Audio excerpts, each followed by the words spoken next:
I have probably been introduced, but I am Charles Douglas Maginley, ex-merchant service and master mariner, ex-Royal Canadian Navy, ex-Canadian Coast Guard, and the author of 3 books on Coast Guard history.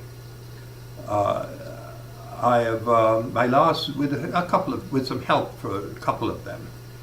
My last paid job was teaching at the Canadian Coast Guard College at Sydney, Nova Scotia. In fact, I retired from there in 1990. In fact, when I was invited to come up to the graduation ceremony last year, I realized that I had retired before most of the graduating class had been born. I think a couple had been toddlers. Now, since 1990, I've lived in this little town of Mahone Bay, an hour's drive south of Halifax. It's close to the historic town of Lunenburg, our fishing village. It was never itself a fishing port, but rather a center for the building of wooden schooners, later power boats, and later yachts. Because it's at the very head of the bay, and fishing ports are usually closer to the ocean, out on peninsulas here. Now, it's no boats are built here nowadays. The plant that used to build fiberglass yachts now creates large sewer pipes and things of that nature. Now, I've been told that I should be talking to the center of the screen, which I am, but you don't mind if from time to time I'll glance aside at my notes. I mean, I'm not auditioning for the movies here. This is a conversation between like-minded people, I hope. So a little glance aside from time to time, you will forgive me of that. Now, what I have been asked to do is to, in this talk, is to comment on the Canadian policies and attitudes towards activities in the North by other countries, and in particular with the voyage of the great tanker Manhattan in 1969 and its trials in 1970. Now, the word sovereignty often arises in these discussions. And it should be realized that sovereignty over large uninhabited areas is not a given.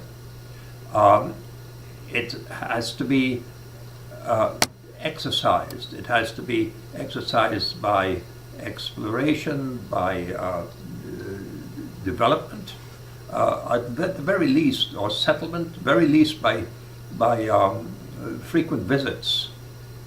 Now, that is the case with the northern half of the northern archipelago.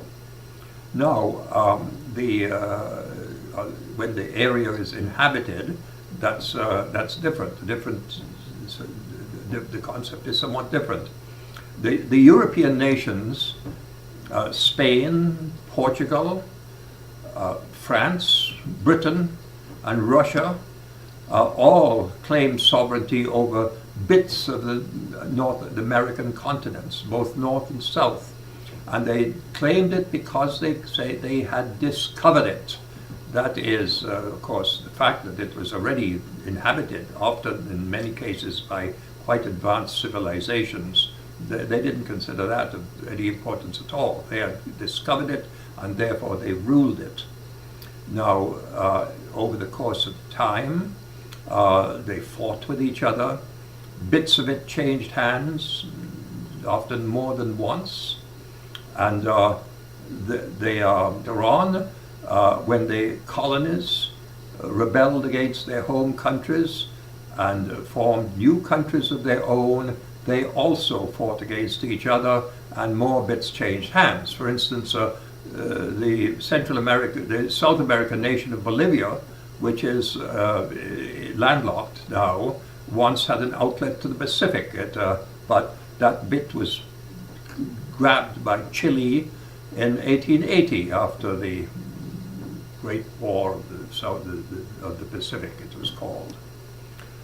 The United States, the sovereignty that was claimed by all these countries was by right of conquest, and in the case of United States, the lower 48 was also established by right of conquest, with the reason given being manifest destiny.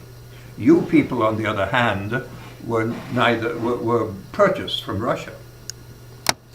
Now let's get on to what's happening up north. At the end of the Napoleonic Wars, the British Navy wanted something important to do. The Northwest Passage. They were going to discover the Northwest Passage to China. And so the explorations of Ross and Parry in 1818 to 1820 initiated a whole series of expeditions with that aim. Now, when Franklin disappeared, the search for him did an enormous amount to discover the various, the geography of the North, because ships went looking for Franklin from the east and from the west. Well, they were unsuccessful. As you know, we found the Erebus, his ship, the Erebus, just last year, and the Terror can't be very far behind. But we'll probably find that very shortly. But one of the things that this search did, it proved that the Northwest Passage was impracticable for the ships of the day. So they gave that up. The British Navy gave it up, and from then on, exploration in the North seemed to center more on trying to get to the North Pole. This was for personal glory rather than national or commercial advantage. Now, all the same, the British did not, never doubted that they owned the north of the continent. They considered everything north of the border between the United States and the Canadian provinces as British, everything north of that, except your part, which was Russian. So they are, this was, but they weren't, they had no doubt about that. Those expeditions were not to establish sovereignty. They just wanted to get across to China. So in 1880, the British government handed over control of the North to Canada. The Canadian Dominion of Canada had been established in 1867, and by 1880, it consisted of 7 provinces from the original 4 of 1867, 7 provinces, and the vast expanse of prairie, forest, taiga, and barren lands that constituted the North, what was called the Northwest Territories. It was really, had been governed, who exercised sovereignty there? Well, it was really the Hudson Bay Company and the Northwest Company who were trading there for furs with the indigenous tribes. But this now became part of Canada. Well, Canada did mount a couple of modest expeditions to the north in 1885 and 86. And so they chartered the Newfoundland sealer, the Neptune. Here she is in the ice.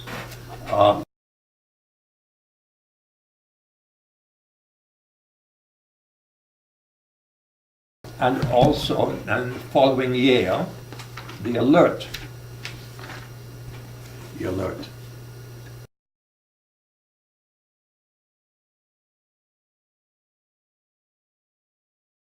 The Alert had been built as a British naval sloop in 1856, but had been converted in 1874 for polar exploration for the Nares expedition by strengthening her, re-engineering her, and fitting her with equipment that they considered suitable for the North. And she did perform all right there. And 10 years later, in 1884, she was lent to the United States Navy for the successful rescue of the Greeley expedition.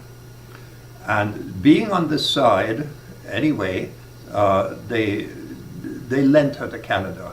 And in fact, we kept the previous, the Department of Marine and Fisheries, which was the predecessor of the Coast Guard, kept her until she was worn out, using her in subsidiary purposes, really.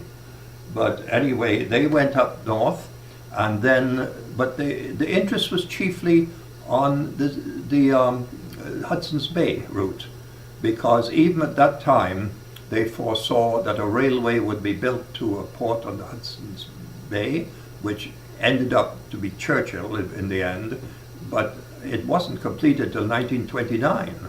Nevertheless, this was what they were interested in. And even in the 1890s, in 1897, there was another expedition in the Diana, which was a chartered sealer.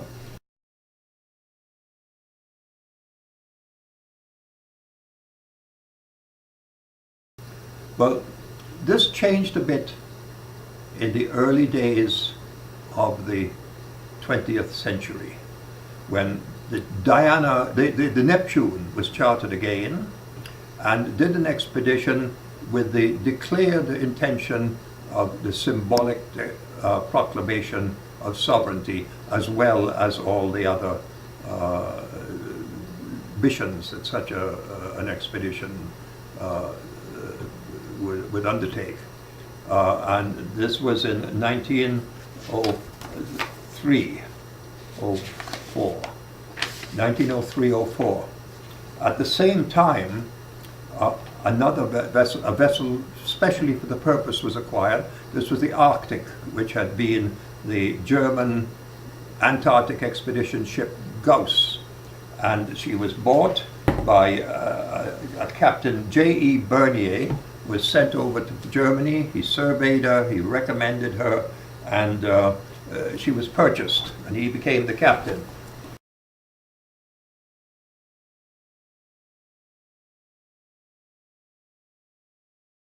One of the things that you must know about these early exploration ships, right from Parry's day and right down to this period, in fact, most of that century, is they weren't designed to break ice. They were designed to survive in ice. And they were built of wood, they were very strong, and they did manage to survive. Now, the Arctic was built on the lines of Nansen's Fram, which was a hull shape that allowed it to be pushed upwards. When the ice closed in on it from both sides, instead of being crushed, it was pushed upwards. This was a successful thing. Now, her commander, though, was he did the real work towards Canadian sovereignty in the North. Joseph Eleazar Bernier was born near Montmagny in Quebec. He had gone to sea at 17 in one of his father's ships. He'd become a captain of sailing ships, big sailing ships worldwide. And at one point he saw a vessel in the United States that was going on an Arctic expedition, and he judged from his experience of ice in the St. Lawrence that it wouldn't do. And it didn't. It was unsuccessful. However, he decided he got interested in the pole, like a lot of them at the time. He got interested in getting to the pole, and he had various ideas. He thought that if you could take a ship into the Arctic ice and the Bering Sea, that the current would take it was close enough to the pole that it could be reached by dog sled. Well, he jumped at the chance to be the captain of the Arctic. However, he was not allowed to try the polar expedition. And furthermore, there wasn't any really great push to go through the Northwest Passage. They knew it was not really practicable. But he surveyed, and he also carried, on board were people from various government departments.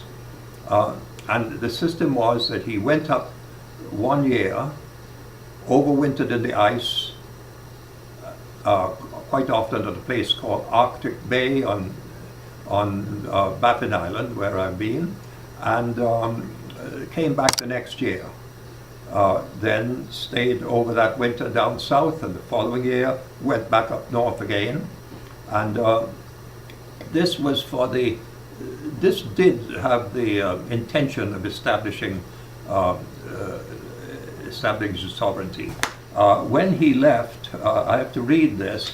The minister in 1904, before its first voyage, the Minister of Marine, the Honorable Raymond Préfontaine, visited the ship and reminded the members of the expedition of the, I quote now, the importance of the voyage to the remote territories of the North, to enforce the laws of Canada and affirm its rights to this territory.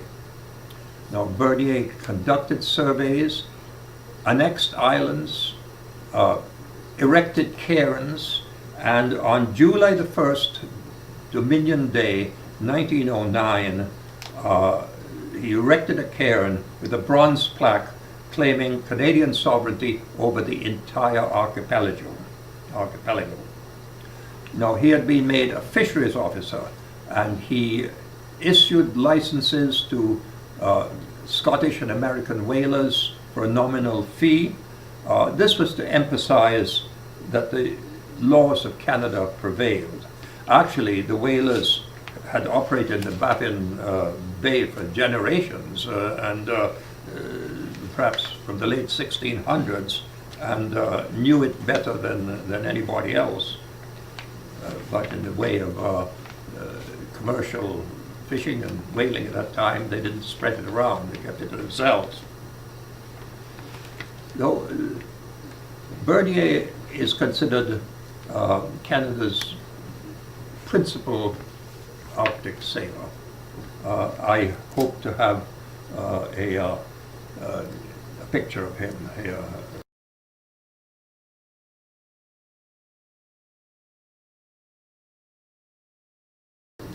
When this is actually broadcast to you. Now, during this period, 1903 to 1906, the Norwegian Raoul Amundsen made it through the passage in his little sloop, the Yo. That's G-J-O-A, pronounced Yo. Anyway, he got through, in some cases through very rocky areas down by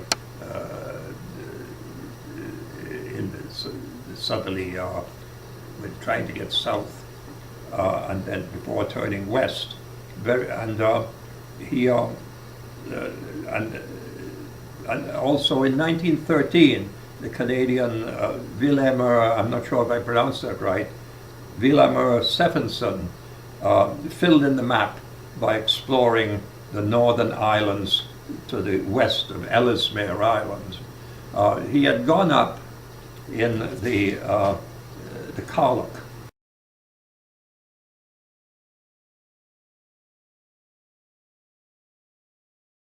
A small vessel which had been quite inadequate, which had been chartered or purchased by the Canadian government, and it was commanded by a Captain Robert Bartlett, who was part of a family, a famous Bartlett family of Newfoundland Arctic navigators. She was crushed in the ice, and there was an epic, I'm sure you've heard of the epic survival of her crew, most of her crew, who made it west to the Wrangel Island, and eventually he made it to the Siberian mainland, came back, got back to Alaska, went to rescue his crew, and did. But just as he arrived, another vessel had just arrived and found them.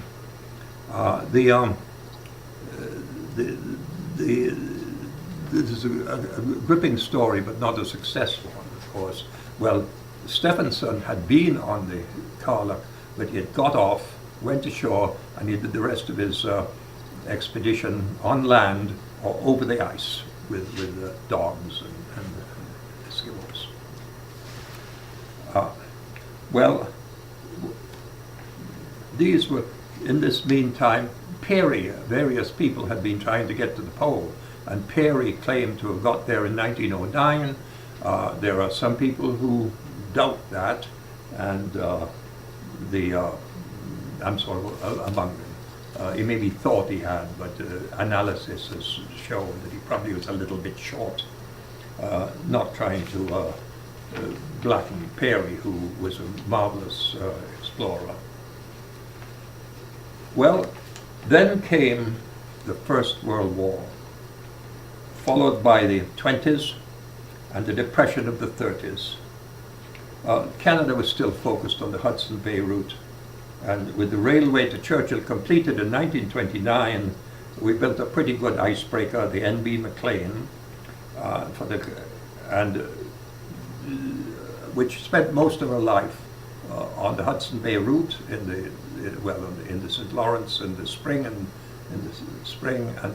winter and spring, and in the Hudson Bay route in the summer and the early fall. The Arctic Patrol, Bernier's expeditions were known as the Eastern Arctic Patrol in the Arctic. Well, the Arctic had been used as a lightship, but she was revived again in the 20s, and Bernier would take her up, but he would just take her up 1 year and back the same year, and he wasn't in command of the expedition, just in command of the ship.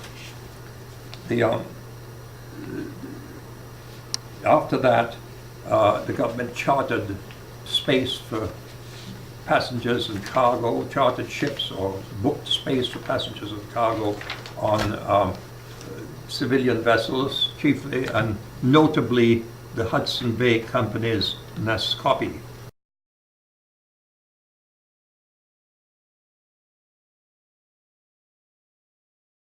Carrying Justice Department, RCMP, scientists, medical people, and people who set up navigation aids. She was, in essence, she provided the Eastern Arctic Patrol. Well, we'll now jump forward to 1940 and the Ogdensburg Agreement. At that time, Canada was at war with Germany, but the USA was not.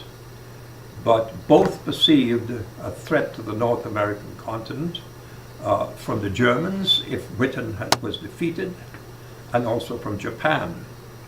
And our Prime Minister Mackenzie King met President Roosevelt at Ogdensburg, New York, and on 17th of August of 1940, U.S. still not in the war, signed an agreement to cooperate in the defense of North America from any enemy. But even though Canada was completely embroiled in the war with Germany and its allies, Arctic sovereignty wasn't completely forgotten.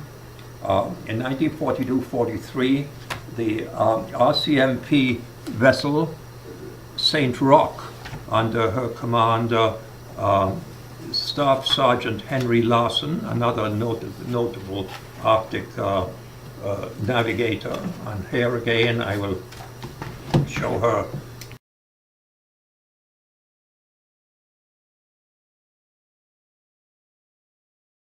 first vessel to go through the Northwest Passage from west to east, and that was in 1943, and then in 1944 she returned in one season by a more northerly route, and she had been reconstructed a bit and given more powerful engines, and the rig reduced from schooner to ketch, but this rig was really just symbolic, just an aid.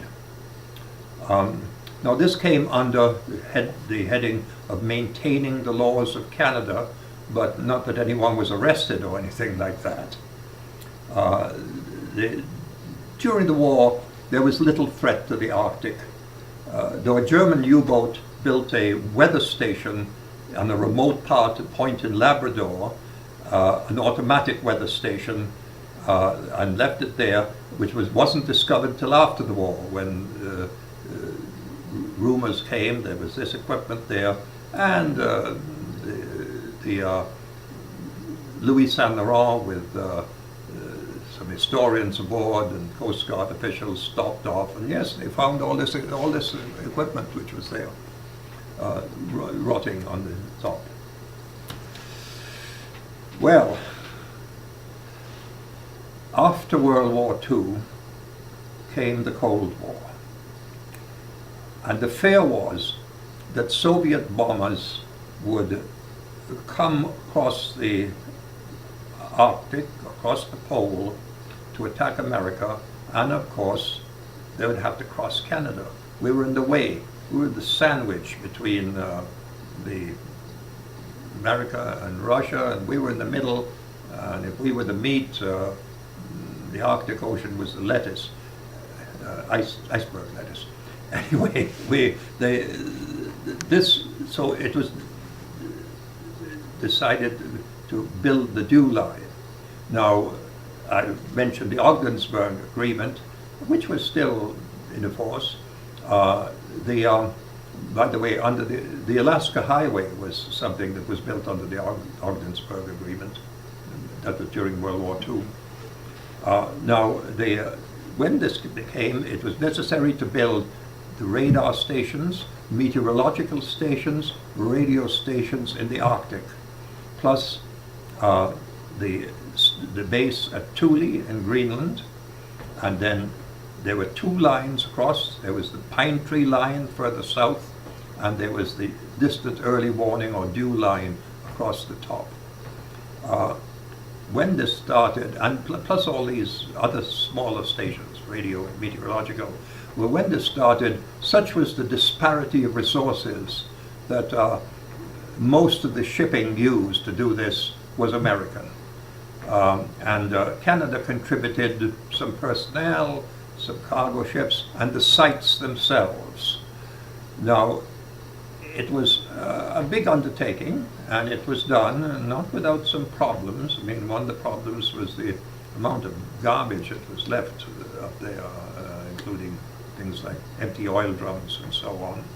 But it was done, and it was an appropriate defense mission for the day. This did, however, spur the Canadian government to increase the fleet of the Canadian Marine Services, which was again the Transport Canada, an interim progress between Marine and Fisheries and what became the Coast Guard. And so we started to build some large and powerful icebreakers. Also built a new Eastern Arctic patrol ship specially for the job, the C.D. Howe.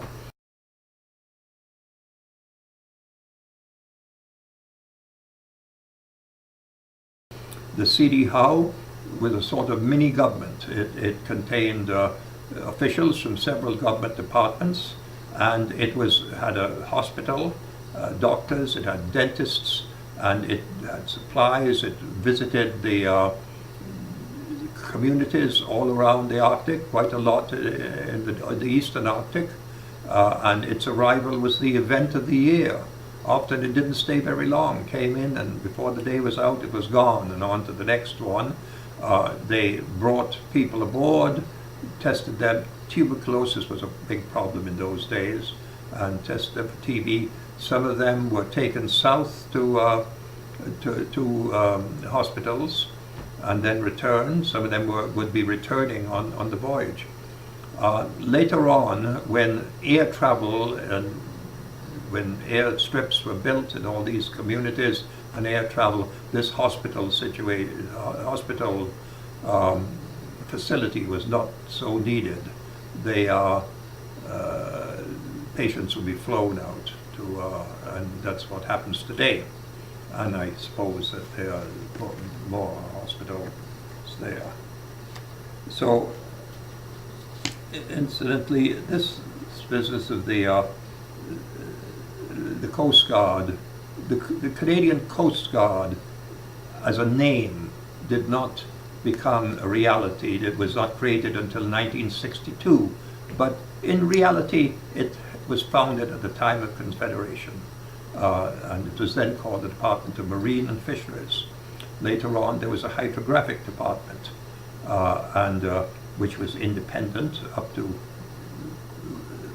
post-war, post-Second World War, and eventually they came together. And my contention is that the amalgamation of 1995 really just went back to the original creation in 1868.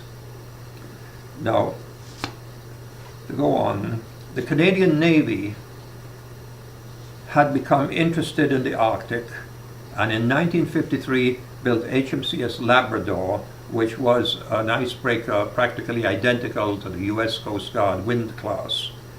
Under Captain C.S. Robinson, the Labrador made the first transit of the Northwest Passage by a big ship. Up to then, there'd only been 3 transits, the Yeo and the St. Roch. It followed the route of the St. Roch's return voyage. This is via Prince of Wales Strait, the same route the Manhattan eventually followed in 1969.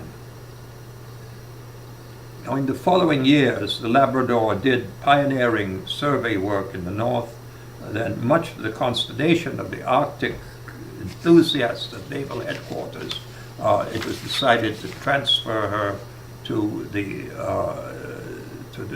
Marine Services, the Department of Transport, and so she then started doing the usual work of a civilian government icebreaker. Well, only now we come to what this talk is supposed to be about, and that is the Humble Oil Project to see if Alaska slope oil could be transported by tanker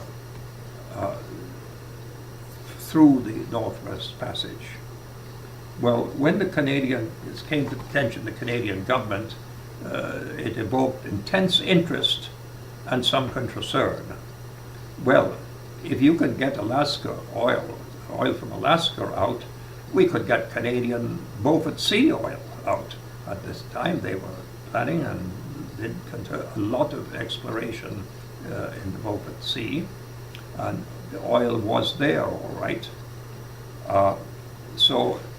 But on the other hand, there was some concern. Were foreign tankers and other ships going to be going through the Northwest Passage uncontrolled?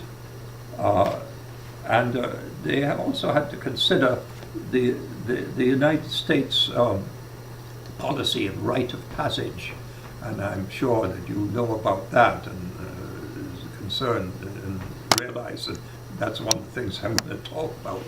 Well, the United States did not have any evil intent regarding this policy. And nor was it particularly directed at the Arctic or the Canadian channels up there. It was simply the policy of the major naval power throughout the world, and would apply equally, for instance, to passages between islands in Indonesia and places of that nature, where there's a lot of islands and where traffic needs to go through. It's exactly the same policy it was followed by Britain when it controlled the seas for a couple of hundred years, and they didn't see fit to announce it. They just exercised it. Just you wanted to go British ship, both warship or the policy is that everybody is free to go. If the channel is navigable, everybody is free to go through it. Never mind if the territorial sea is overlapping. You can go. You're supposed to go through. You're able to go through it. Well, what was the Canadian added result of this? Well, the typical Canadian solution was to cooperate, which ensured a Canadian presence and influence. The icebreaker John A. Macdonald was assigned to escort the Manhattan. Captain Robertson and who had commanded the Labrador on her trip, and Captain Pullen, who had succeeded him, both became advocates of advisors, and Captain Fournier of the Macdonald was our top Arctic icebreaker captain. He was most experienced. Now, the U.S. Coast Guard icebreaker Westwind, sister to the Labrador, completed the group. And the expedition was a success. The Manhattan, the way it was done was this. The Manhattan, with its immense bulk and mass and weight, led.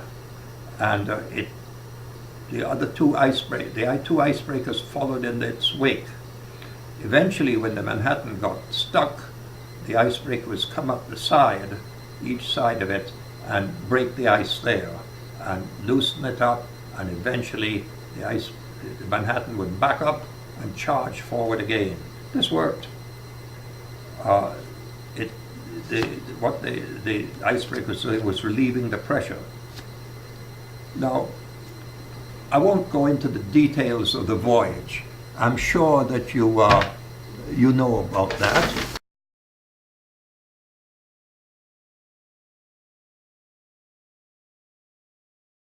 They could not get through McClure Strait because back in those days, when the ice was still very heavy, the Arctic ice pack blocked its entrance. It would come down in it's sort of a gyre down, and it would jam right in. So they came through Prince of Wales Strait in the end, an abortive try to get through north of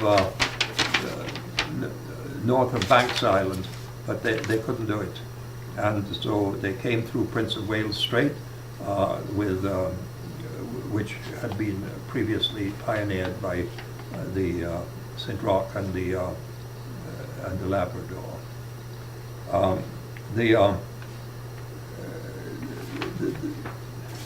The following year, 1970, was devoted to experiments. The ship was comprehensively instrumented with strain gauges and other equipment, and it needed an area. They needed an area with thick but uniform ice, and they found that in Pond Inlet, which is between Ellesmere Island and Bylot. The new Canadian icebreaker Louis S. Saint Laurent, in her first year of operation, replaced the Macdonald, with Captain Fournier in command of this new and larger ship. Though during the year he became ill and was replaced by Captain Burdock. Now, senior officials in Ottawa, pleased with what had happened the previous year, found it very necessary to come up to the and visit the Louis and see for themselves. They wanted to see the new icebreaker. They wanted to see the Manhattan and what was done and how it all worked. And so there was quite a procession of high officials who would fly up to Iqaluit and come up by helicopter onto the Louis, and they would visit the Manhattan. There was quite a lot of visiting back and forth. Among these was Monsieur Jean Chrétien, Minister of Northern Affairs and later Prime Minister. There were quite a few social occasions indeed. Now, on one occasion, when the wind and ice pressure pressed the Manhattan up against the Louis, the two ships couldn't get apart.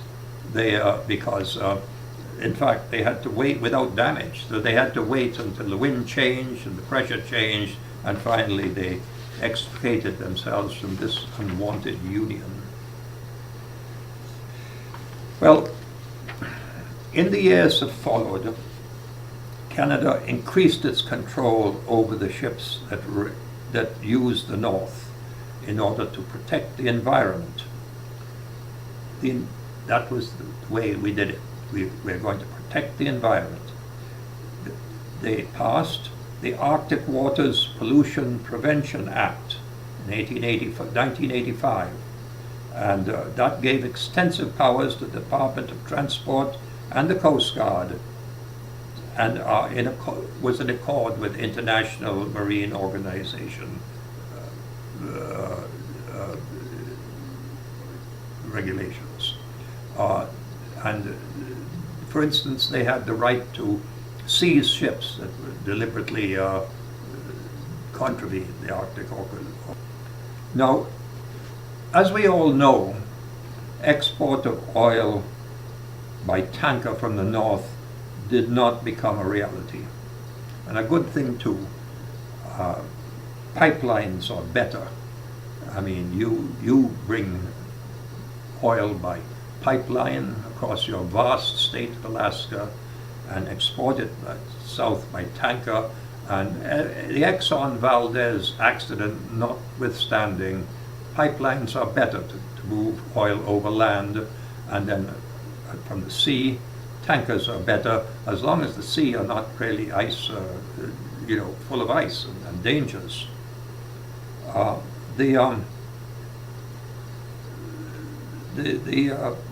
With global warming, transiting the Northwest Passage is now quite frequent. It's if not commonplace, but less ice is not no ice, and the dangers are still very, very great. Ships can go aground on uncharted rocks. I feel that the Canadian effort should be concentrated on survey, that we should be making continuous and detailed surveys of the Arctic. Maybe we are. I don't know. I'm not in the loop anymore, having been so long retired. Passenger ships, eco-tourists and adventure tourists have gone across. Quite a lot of these are Russian ships because they are ice strengthened. But I see in a recent newspaper that one of these enormous cruise liners with thousands of people aboard is going to do it. I think her name is the Crystal Serenity or something of that nature.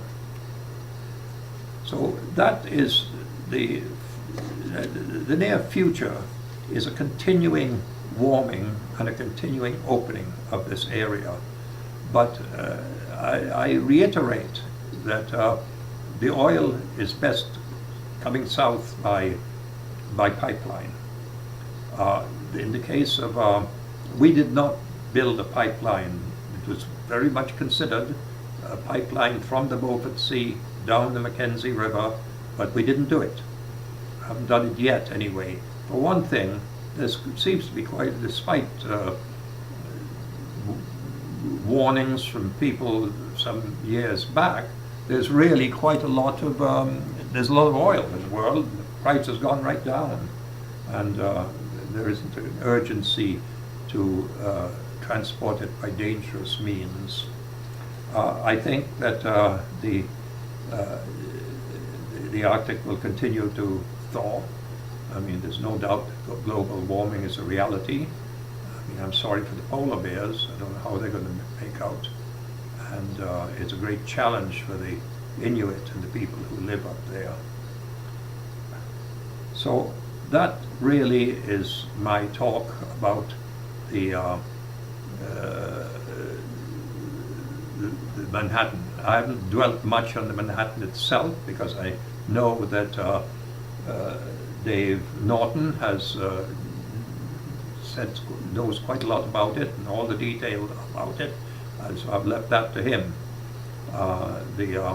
Even the day-to-day, week-by-week transit, I haven't really concentrated on, but that's the attitude. I mean, I think it works. I mean, it is to the interest of all countries to keep the Arctic as clean and as pure as possible. You know, while we're in the subject of sovereignty, let's consider the North Pole, which I see in a science item is moving towards the Atlantic. Now, last year there was a lot of discussion as to who owned the North Pole. Russia said they did and dropped the flag to the bottom of the sea. They said it was because of the Lemontsanov Ridge. Canada and Denmark said no, their continental shelves stretched up there. It's all nonsense, really. Nobody owns the North Pole. It has no dimensions. It is merely the point at which the meridians of longitude converge, 90 degrees north. And from our point of view, it's the top of the axis of which the Earth turns. Now, nobody asked me, but I have the perfect solution to this sovereignty solution, and that is that each of the countries, Norway, Russia, the US, Canada, and Denmark from Greenland,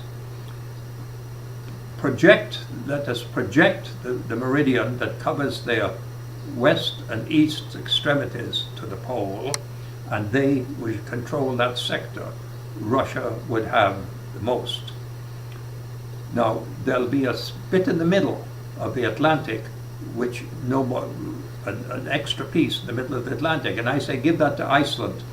They can't, they're a northern country, but they're overshadowed by Greenland, so their east and west meridians don't run into Greenland before they get to the pole. Let them, and then they can administer this in accordance with international agreements and so on. Not administer it, but you could say that if everybody says it's the underwater part that people are interested in, they're not interested in the ice or the water. They're interested in what riches might be at the bottom. Now, the only country that is likely to object to that would be the USA. Now, and the reason is not because it has any designs on the pole at all, but the border between Alaska and the Yukon is the longitude meridian of 141 west, and as far as we're concerned, it should continue up past the to the 12-mile territorial limit, to the 200-mile economic zone limit, and if necessary, if it's agreed, right onto the pole. But it so happens that where that meridian touches the coast runs northwest to southeast. So the US says, oh, the border should be at right angles to that coast, which would give you a great slice of the Beaufort Sea. But we say, no, let's just continue the meridian to the north over the water. So that's something that we disagree. It's not a question that needs to be solved right now. We can leave it for the future. So there we are. That's my hope. I hope you've enjoyed it. I think this has been a very formal lecture. I think it's a conversation between like-minded people, and I've sort of enjoyed doing it.